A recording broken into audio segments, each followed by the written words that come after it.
And I would like to welcome Unity Kitchener's spiritual leader, Cheryl Rodgers. Cheryl grew up in South Africa. She and her husband, Kevin, came off to Canada to start a new world together in their earlier life.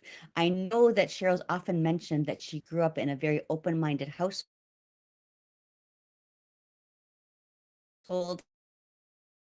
talked about lots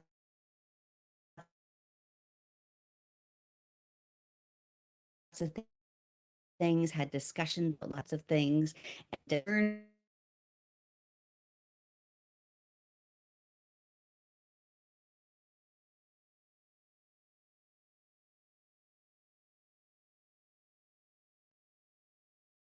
does it sometimes feel like it skipped the memo? I mean, have you ever had one of those days where you stub your toe, spill coffee on your t-shirt, and then drop your phone, all before 8 o'clock in the morning? And in those moments, don't you just want to look up at the sky and say, really? This is what you have for me today? This is the best you've got? But here's the thing. What if the universe isn't out to get us? What if those moments are just little nudges reminding us to pause, to breathe, maybe even to buy a new phone case?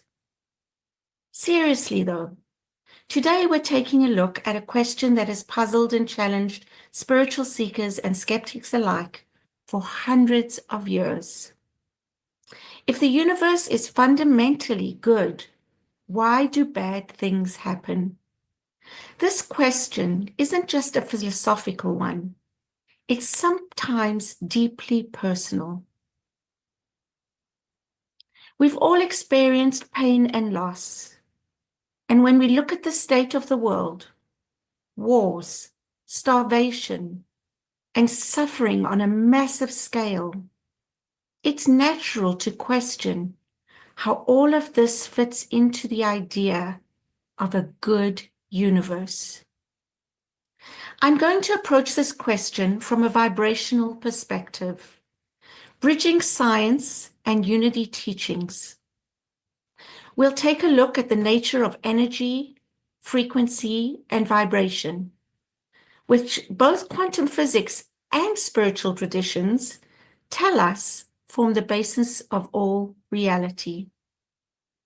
By the end, I hope you will walk away with a broader understanding and a deeper compassion, not just for the world, but for yourself too.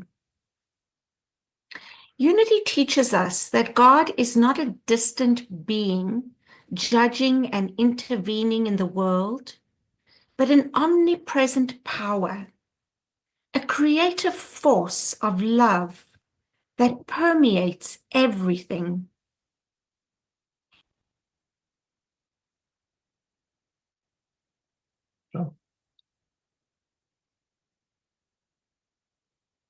Permeates everything.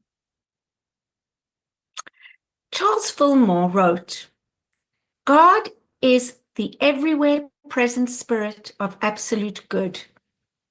This means that at the core of existence, there is goodness, harmony, and abundance. Science also supports this idea of an interconnected, harmonious universe. At the quantum level, everything we perceive as solid is actually vibrating energy, constantly in motion, constantly interacting. Dr. Brian Greene, a leading theoretical physicist, tells us that everything we know about the universe is ultimately a manifestation of energy. So if that's true, why do we see so much suffering? If the essence of life is good, why do wars rage and why do so many live in poverty, unable to meet their most basic needs? This is where things get just a little complicated. The universe may be good at its core, And we must remember that it also honors the gift of free will. Our individual and collective thoughts, beliefs, and actions contribute to the vibrational field around us. When humanity collectively operates from fear, from greed and separation, those energies manifest in large-scale experiences like war, oppression, and systemic inequality. Wars and suffering on a global scale reflect collective vibrations that have fallen into disharmony. These experiences are not punishments from a higher power, but manifestations of lower frequency energies, such as fear, hatred, and greed.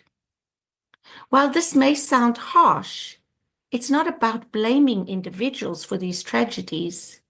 Instead, it's about recognizing our collective consciousness plays a role in how the world is shaped and the world we live in. Think of the global vibration as a symphony. When fear, competition, and a belief in scarcity dominate the music, we hear chaotic, discordant melodies, if you can call it a melody, expressed as conflict and suffering. In unity, we understand that our work is to raise our consciousness, not just for ourselves, but for our collective good. This doesn't mean we can wave a magic wand and make everything perfect. It means we are called to become conscious participants in healing the world. We can look to the work of people like Dr. David Hawkins, who measured the vibrational frequencies of human emotions.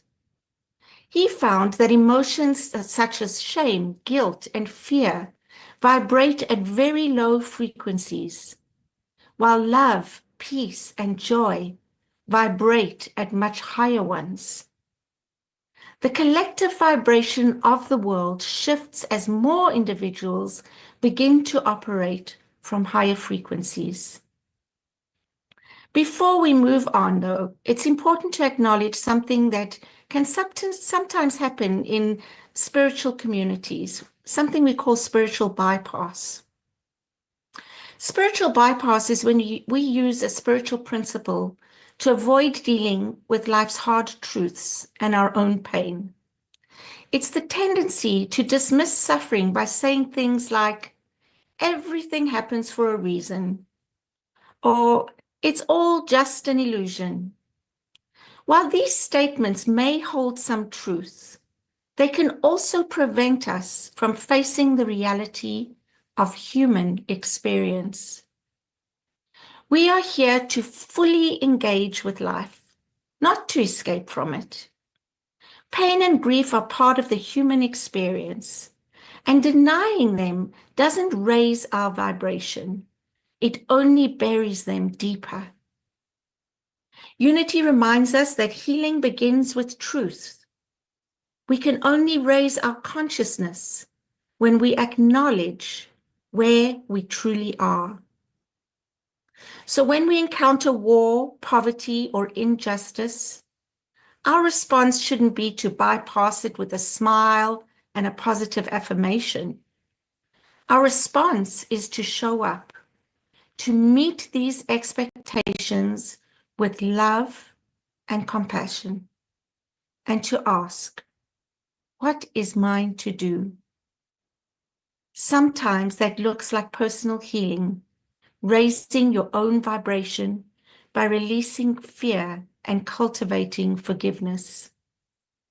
Other times, it's about taking inspired action in the world, being an advocate for peace, fairness, and love in tangible ways.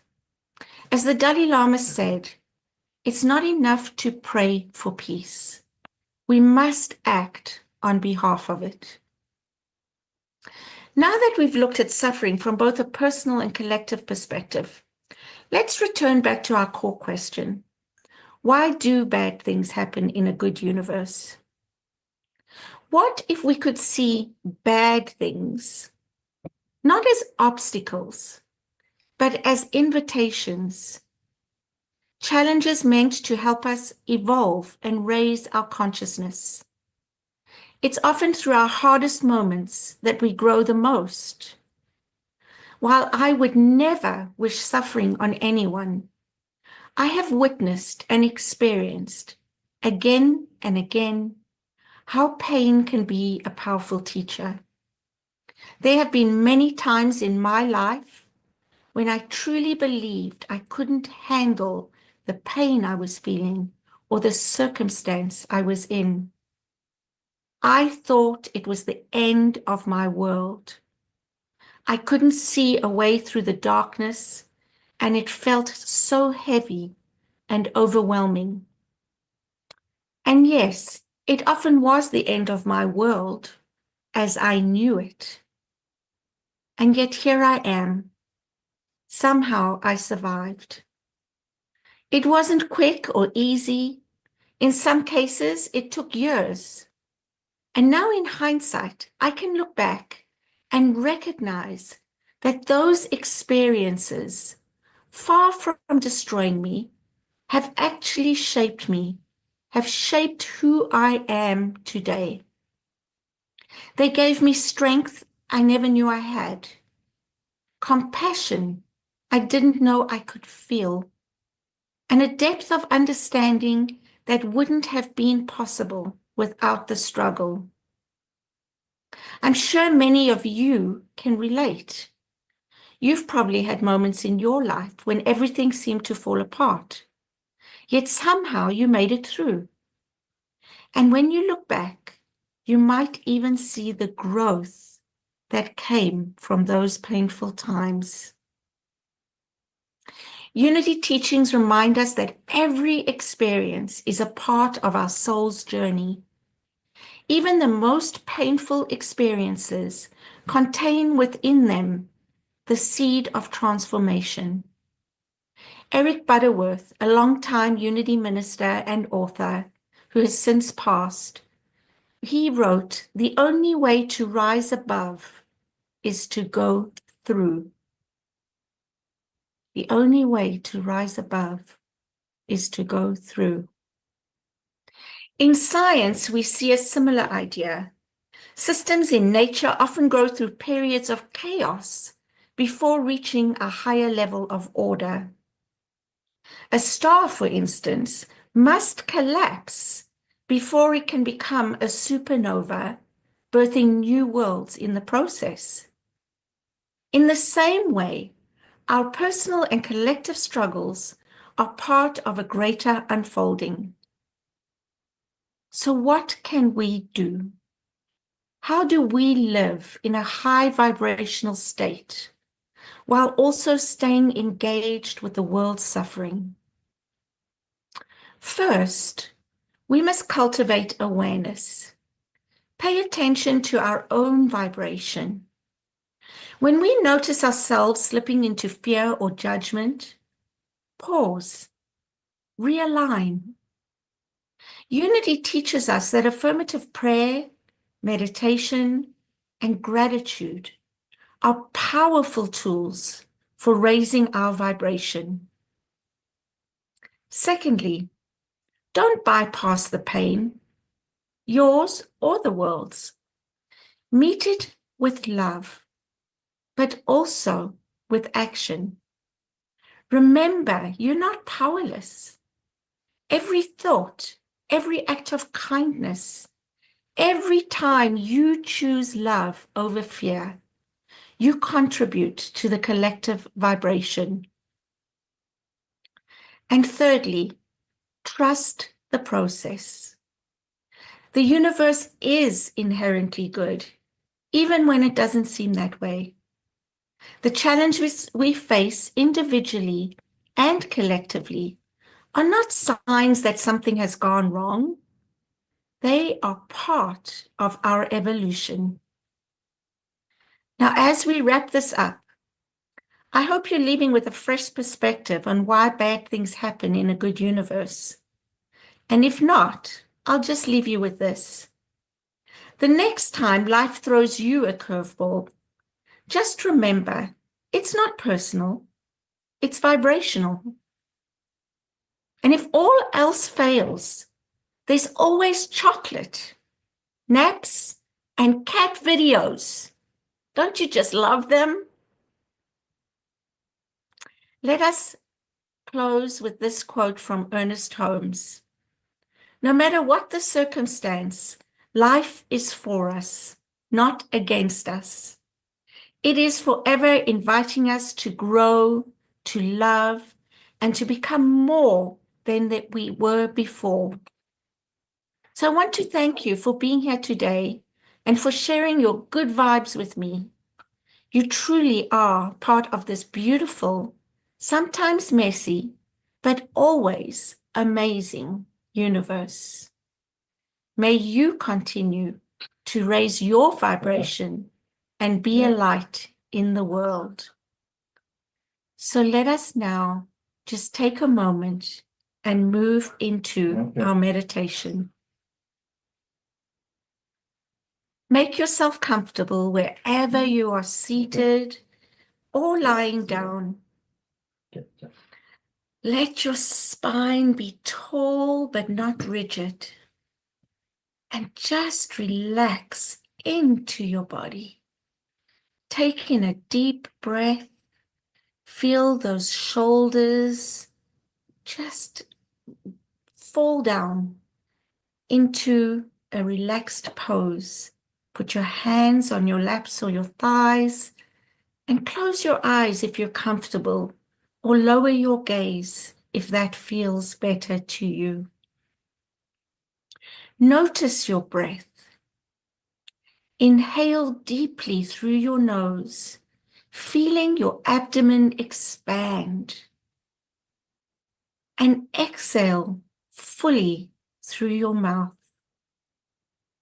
With each breath, allow your body to relax a little more.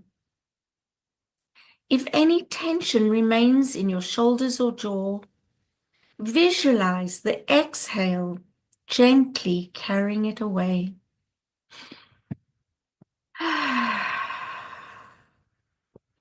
Continue breathing this way at a calm and steady pace.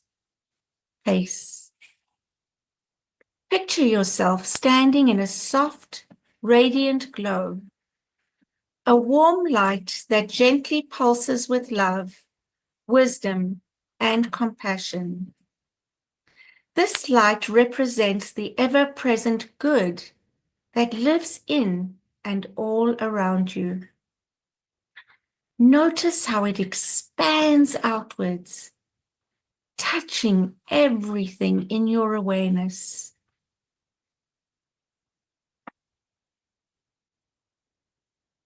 Visualize yourself pausing, taking a breath, and remembering this light in moments of difficulty.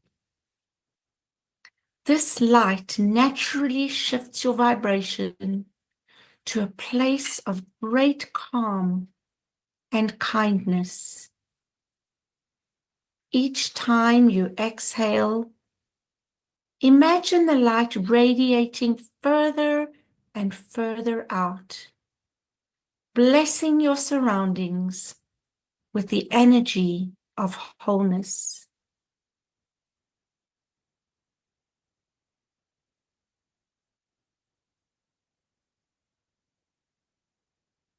If any challenges or worries surface, gently place them in the warmth of this healing light. Envision them softening and transforming under the power of absolute good. And let us bask in the warmth and in the silence for a few minutes.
your awareness back to your breath.